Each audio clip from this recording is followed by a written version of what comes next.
hadlaynaa waxa weeye dhulkan salaha ka dhaxeeya guraceel iyo ceel dheer dhexdooda ah saaka salaadii baa lagu celiyay dad shacab aan nahay ciidan ma ahin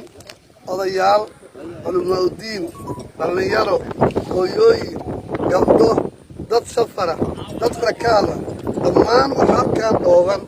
oo u jeedaan oo ummaddu arkaysa waa dadkii safarka ahaa oo shacabka ahaa oo degmada Matabaan iyo Guraceel saaka ka soo tagay una socday gobolka Dhuusamareeb ayuu weeye dadkaanu meesha ceel dheereen Dhuusamareeb dhaxayda dawladdu waxay u dhigatay isbaar dadkii shacabka ay waa ku dhibaataysan yihiin odayaashu waa ku dhibaataysan yihiin culumadii waa ku dhibaataysantaa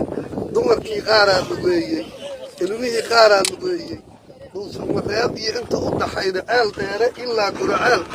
dadkii saysaas dawladdu ruqsay oo lugeynayaan oo ay u baaba'san yihiin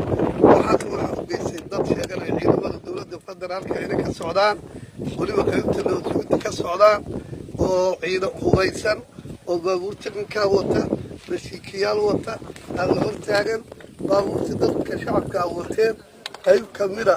waa gubeen motorkii ka gubeen dad odayaal way dhaawaceen way dileen dadkii dhibaatadaas haysata waxaana u geysay dawladda ay gacmaha fara ku soo dhaweeyeen ee federaalka ahayd inay soo dhawaada u mashcaradeen geeyeen saaka dhibaatadaas u geysatay meesha la doobay waa meel amsara biyo male gaad male waxay leedahay laba arko waa qorax xabadaas looga hayo taagan yahay waxna waa lagu dhuftay waxna hatta midaan la maagay yahay waxaan leenahay marka annagu waxaan qaadanay caburin